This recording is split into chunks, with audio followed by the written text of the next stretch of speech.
In the last episode, I covered a general idea of your character's deeds in Elden Ring. I wanted to go a little bit more in depth in this one, describing the full path your character would take, what happens between Nightreign and Elden Ring, as well as what we can make of Nightreign's lore. The series I intended to make would have focused solely on gear and classes for the sake of immersion. But for this episode, I want to forego any further discussion of classes or gear for the character and focus solely on the lore.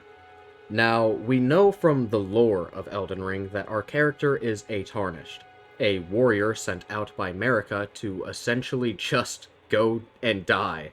That way they can be resurrected later to serve her needs. Immediately after this resurrection is where Elden Ring starts. We wake up at the first steps and begin exploring the lands between to fulfill our purpose, which seems to be become Elden Lord. On our quest, we encounter many people, including Ranni. Seeds of doubt against the Golden Order are sown every step of the way, until eventually it becomes hard for anyone to fully agree with what it stands for. At this point is when we will have fully sided with Ranni. We progress until we finish the quest lines, including the Frenzied Flame outcome, upon which we negate its effects using the needle. Finally, with the Rune of Death unleashed, we challenge Radagon and the Greater Will's rule, resulting in a victory for us and Ranni. Here is where things seem to go south.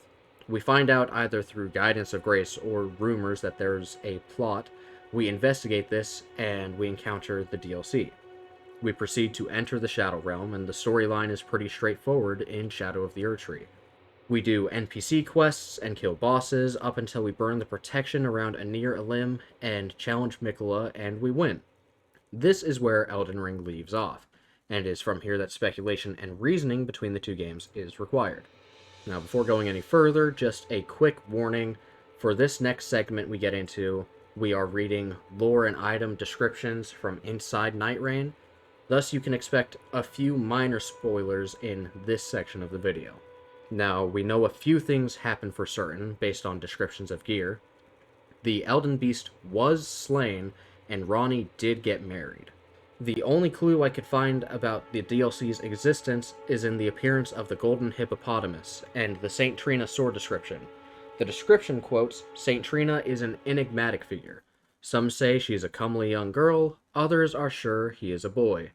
The only certainty is that their appearance was as sudden as their disappearance." This tells us valuable information. For one thing, Saint Trina was not present the entire time Miquella was alive, which is something I want to explore more in depth in a later video. Now, we can know for certain that the DLC did happen because we encounter an enemy from it, but most notably, it talks about her sudden disappearance. As the player, we know that this refers to the DLC events. It also tells us that no one came back alive to tell Saint Trina's story. It implies that our character also seemed to simply vanish. It would seem that at the end of the DLC, we never make it back to the lands between. Speculation on this would tell us that we either got stuck in the Shadow Realm permanently, or we used the Gate of Divinity to become a god. Regardless of the outcome, without Nightreign's story, the lore would suggest that our character just vanished, and this is where I would like to transition into only the Nightreign storyline and how it can apply to our character. Again, before we progress, I want to clarify a few things. First off, I forget which interview it was, but it was stated that Nightreign was designed gameplay first and lore second, meaning everything might not be a perfect 100% fit, regardless of what facts there are. Secondly, this is my interpretation, which if I encounter new evidence that changes things, my opinion might change as well, and thus I will revisit it. Especially since there is a planned DLC release for December, I believe it was, which could change the storyline as we know it. And finally, this segment will discuss in depth the lore and events of Nightreign. This is not just a spoiler warning, but a guarantee. If you have not finished the game, then there will be things talked about that you have not encountered. If this would be upsetting to you, now is the time to pause and play the game some more, or if you're fine with spoilers, or you don't intend to play the game, continue. To discuss the true ending as we see it, is very simple. The first and easiest to access ending is the one that grants the achievement Dawn. It's the one that is seemingly lore accurate due to the fact that none of the other endings have any achievements directly related to them. Therefore, to answer the original question, we need look no further. The true way to play is to get the basic ending. However, while playing, and especially while watching the ending, I realized that I wanted to do more. I have a theory that I may not be alone on. As we get into the lore, first, there was some discourse about the lore of Nightreign before it released. The current belief, to my understanding, is that Nightreign is a sort of parallel universe, an existence where things went differently, or where our character never existed at all. However, I don't think that's the case. There is plenty of evidence to suggest that it is certainly the same world of Elden Ring, even if it's a different timeline. But I think there's also evidence to suggest that it is the same timeline, not just a multiverse theory. More accurately, I think it's a direct continuation of the story, just many years later. The evidence for this lies solely in the last boss fight, Hailstore. His name comes from an Old English word meaning a place of hiding or veiling darkness. I assume it uses Older English, just like the shadow tree, looking like it's spelt like Skadu. So I am choosing to pronounce it in a similar fashion to older words like it, in this case, like Beowulf. Also, it sounds kind of like Hailstorm, which I find to be a funny play on words given his whole rainy weather connection and theme. Now, when we encounter the final boss, it starts off not as an epic fight, but a barren wasteland. We see a decaying figure wandering in this sea of dust, seemingly no goal in mind. We attack, and he slowly seems to come to life more as the fight progresses. It is here in this Phase 2 we see something very important. From his back, he draws a weapon nearly identical to the Dark Moon Greatsword, the one that was gifted to our character from Ronnie, which should show on screen here. In the actual second phase, we enter a darker version of the arena where we see Hailstore in a much more awake and present stance. The bandages that seem to cover him have disappeared, and we get a better glimpse at what he looks like, especially his armor. We fight until Phase 3, where something interesting occurs. He turns his back to us, flies up, and proceeds to tear a hole into the fabric of reality, calling in an entirely new element to aid him in this battle. This seems to be why we get fights like the Nameless King or Smelter Demon, by tearing holes into realms and traversing between them, which gives us another important clue about our character based on how he uses his strengths. If you haven't already guessed from the Dark Moon edition, I believe Hailstore to be our character from Elden Ring. Evidence for this is found in the main ending that most people will encounter first, the ending where we see the dawn, as well as it's found in the relic description for Hailstore's Knight. The Knight of the Lord description states, the knight belonging to Hailstore, left upon its defeat. The country lay in ruin. The man who once was knight had challenged the hero, but he too was no match. He fell, just another body in a great pile. But eventually he awoke, crawling out from underneath the others. Though he had failed to protect anything or anyone, he yet lived, and so he cursed the world. It was the dead of night, and from the sky poured down a great rain. As straightforward as this description sounds at first, it leaves a lot of unanswered questions, such as who is the hero he faced? What was his original home country, and have we seen it before? And also, how much time passed between his death and reawakening? Depending on when he reawakens, any number of things could have occurred in that same spot before he stood back up. Now, I think we can answer the question about his country pretty easily through the ending. We see Grace traveling across the lands, and eventually we see a giant figure of the Night Lord rise from the sea. He stares at the lands between, and then leaves. Nothing is said in this cutscene. The tone implies a sense of being awestruck, though. Here, I think, is when we see him getting to view his home country once more, the lands between. So already we have one major link between Hailstor and our character. They came from the same place around the same time. Or if nothing else, he was in the lands between back when the Erd Tree still existed. As for the hero he faced, I only have some speculations due to lack of information. Maybe the hero he faced was our in-game character. He lost in battle and was reborn taking on the shape that held the most strength he had ever seen. He could have then been possessed by our character after they became a god at the Gate of Divinity. This seems less likely, but without solid answers, it is still a possibility. On the other hand, I see two answers that in my mind make much more sense. The first one is an entirely in-game explanation. The hero is someone our character faced when they were cast out. The country was in ruins due to the constant warfare, and he became a Tarnished to help with that. He awoke years later under the bodies of the other Tarnished to see his home country now in ruins from the Shattering. He had failed to save anyone from any horrible fate. We can't know for certain if it was raining when he awoke, but given that he awoke to pure chaos and he had just been used by Marika to further whatever goals she had in mind, cursing the world is not out of the question for our character here. The time that he finally awakens could also be at the Gate of Divinity. Bodies cover the entire arena, and as soon as we stop controlling him, if he were to wake up in there, he would have no idea how he got there.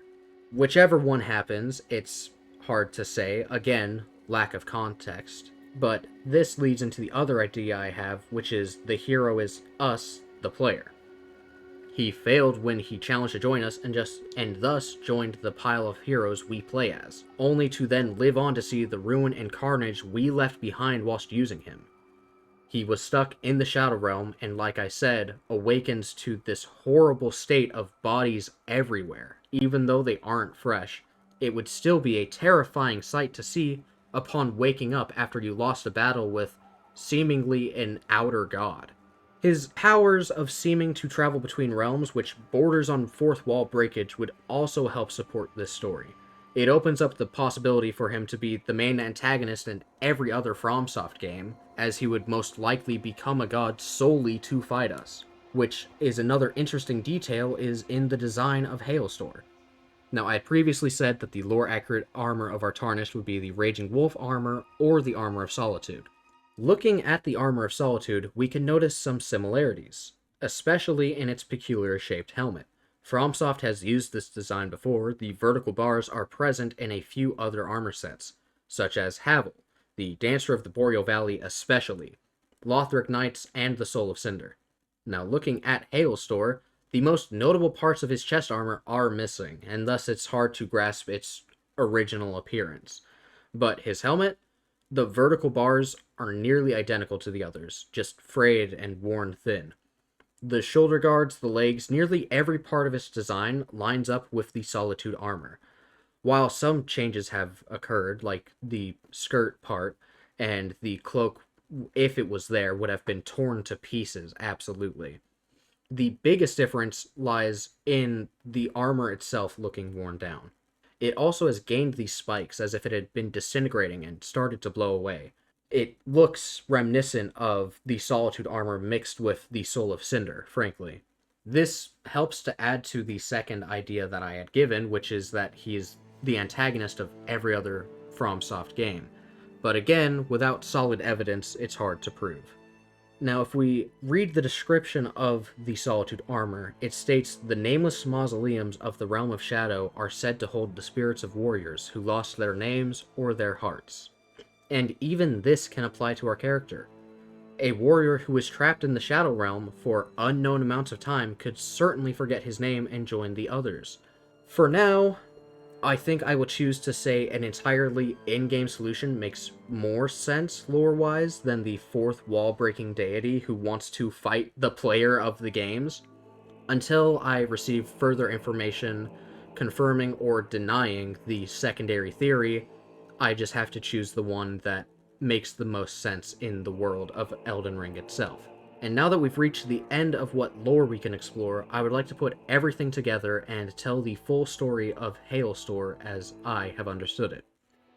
In the lands between, there is a warrior. Not one of large renown, but a warrior nonetheless. On the commands of Queen Marika, he becomes one of the knights who are stripped of grace and cast out to follow Godfrey to war. In this, there is a promise. Failure is impossible. Even if we should die, we will be reserve forces. We would be called back to the lands between should we be needed, where we can complete any duties that were left unchecked. And so, we go and die at the commands of our queen. Years, maybe even centuries pass, and eventually we wake up. We crawl our way out of the grave and return to see our beloved home in near ruins. We were lied to. This was a failure and our death was meaningless.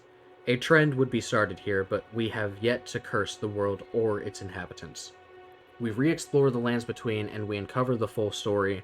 Marika is to blame for breaking the Elden Ring and sowing chaos. The demigods must fall if we are to see peace to return. So we continue, and we meet many friends and enemies alike. As our quest progresses, we find joy in their company and a home in the Round Table Hold.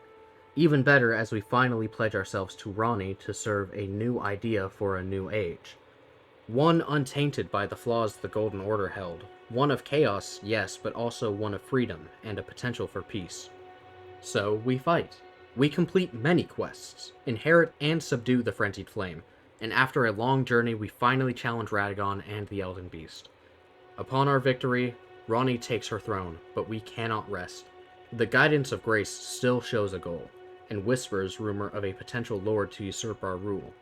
So we immediately set out once more. There is, after all, one last demigod unaccounted for, Miquella. Here we discover the Shadow Realm's existence, and we enter. As we explore the war-torn Shadow Realm, we discover an unheard-of demigod, Mesmer, and they must also fall to our blade. We use his flames to burn the protection around Anir Alim and find Miquella. We have arrived too late to stop his change to godhood, but we have slain a god before, and now we have no choice but to do so again. As Miquella dies, we find out too late that our escape dies with him. Our only way back to the lands between is now gone. It is here, in this state of wandering, where if we hadn't already killed Baal and Midra, we would do so. And yet, nothing changes.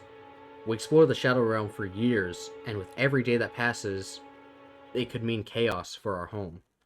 Without our strength to aid Ranni, she could be at risk of being overthrown, and our current strength has done nothing to help our predicament of being trapped. Finally, after a very long time, we begin to turn our gaze to the Gate of Divinity. It is how Marika escaped after all, it could work. And while Saint Trina said that godhood is a prison, we are already trapped, and we have no other options. There seemed to be two ways of becoming a god. The first way was self-sacrifice. Miquella did this. He gave up everything, including his whole being, to become a god. But we can't do that. We need to be ourselves to help our queen. So the only other option is contacting an outer god. And using our strength, we do the same thing that Marika did. We gather up our runes and we call it at the gate, passing through, and here we find our exit. A pact with an outer god. Finally, with this pact made, we are granted godhood and the power to traverse through realms. We proceed to tear through new lands using this power. We enter and see the realm of Dark Souls. New powers with new worlds, maybe even other games. This could explain all of the different Night Lords that we play as. But regardless, finally, after much trial and error, we return to the lands between. But we are not greeted with our home. Like the intro to Nightreign stated, the lands between never recovered. Without our strength, Ranni failed to fully take control. We were gone for too long and did far too little before we left. Yet again, we had failed. Yet again, our country lay in ruins. And here, on this night, as we crawl out of potential bodies and nightmarish landscapes that fell to the lands between, we cry out and curse the world and hear the rains begin. To wash away the chaos, to wash away everything, to begin anew and remake our home, everything must be washed away. And yet, even that wouldn't be attainable. We made a serious pact, after all, and the outer god has its own plans. We begin to become a puppet. Our Night Lord's rune granted us strength, yes, but just like Marika and Radagon, we are now the vessel of a greater power. So we see this new Outer God's ideals take hold. We watch helplessly as the rains torment the lands, forced to endure an eternity of fighting for a god who never had any interest in helping us return home. After decades of fighting for this entity, fading heroes night after night, each one of them just wanting to end the world's suffering, we eventually become hollow and mindless, covered in the scars of our constant battles. Here is where we enter in the Nightfarers. They take residency in the memory of the Round Table Hold, which, as we come to find out, is being upkept by the Night Lord. It seems to be the only place that they have enough of a memory and enough power to retain its shape. It's the only home that we have ever known, after all, and it's the only place that we can fully keep intact without it succumbing to the Nightreign. As the Nightfarers succeed in their quest, eventually they come across a husk of a warrior at Night's End. The Night aspect is finally before them. Now, the fight is meaningless at first, but as the Nightfarers overpower our character, we begin to awaken. The thrill of battle reminds us to think and feel. We remember our true sword, the last gift from the only loved one we can remember, and we begin to actually fight back. Using the same power that gave us access to all of the other realms, we tear holes in reality, summoning powers outside this world to aid us, all in an attempt to save ourselves and complete our quest. But even this isn't enough. For the first time, our character truly loses. Every other loss in question has been a direct result of our victories. But this time, we were simply overpowered in battle. In this following realm, that is half memory and half reality, the Nightfarers enter. They see the only thing that we truly remember, our beloved home in the Round Table Hold. And as they explore this familiar landscape, as they approach the manifestation of our mind, it seems like it'll be the end. But then, they gift our rune back to us. We see this symbol that has the dark sign, the Elden Ring, and the crescent moon all in one. The culmination of our entire journey in a rune is presented back to us. Only this time, without the presence of the outer god to interfere. And so we use our strength to release grace to heal the lands. Or, at the very least, something is able to be done. Some light with a power of healing and a power of hope escapes from this deal. And once more, we wake up. Now, this part may not be real. It may be a memory, it could be a recollection of the past, it could be in the future when the Ur Tree is restored, or we could have simply gone back in time. How we got here does not seem to matter. There are no words spoken from our character, there is no face to express any emotions, but the emotions are still crystal clear. We are awestruck at the beauty. The lands we loved so dearly are finally safe. Things have returned to the beautiful home we remembered, and all it took was truly failing. Our interference led to everything. As we gaze over the lands between, an extreme sense of longing can be felt. But here, our character turns away. We choose to move on and find something new.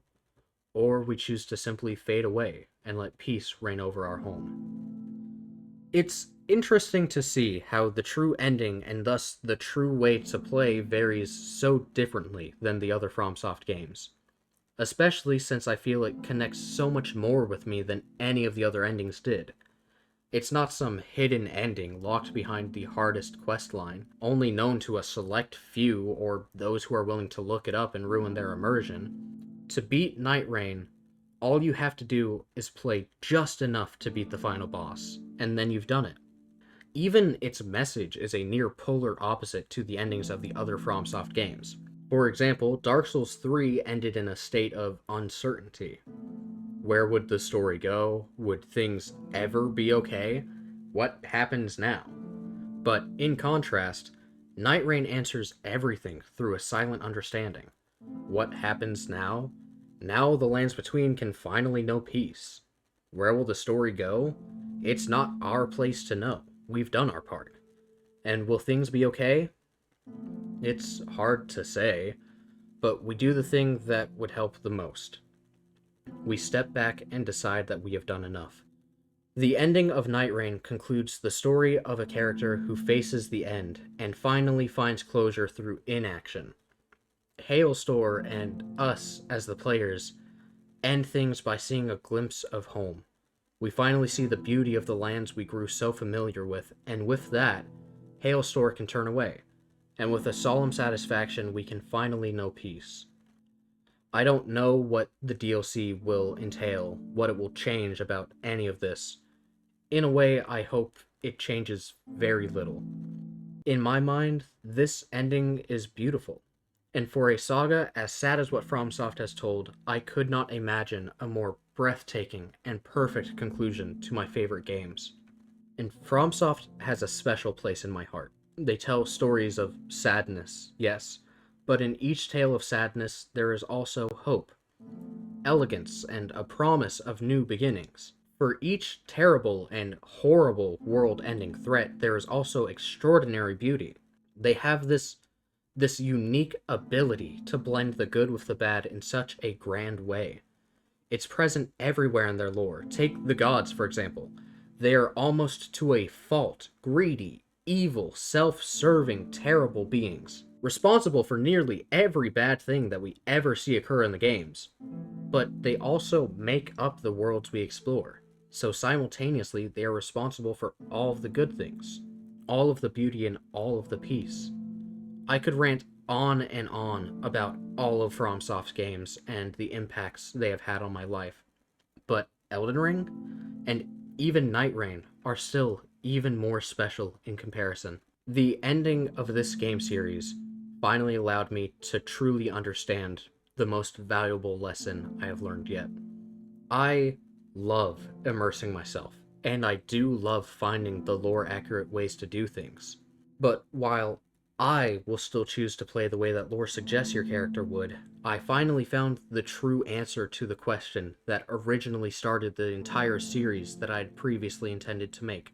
Despite all of the research I did, and all of the lore reading I did to find out what armor and weaponry makes the most sense, just play the games. However you like, for however long you want. It doesn't matter what you do or how. You can cheese it, use summons, play with friends, comment as your spam everything to avoid fighting if you want. Anything goes. As long as you are able to enjoy the beauty that went into every detail of these pieces, then you have done it perfectly. And that is the true way to play Elden Ring. And that is the true way to play Nightreign.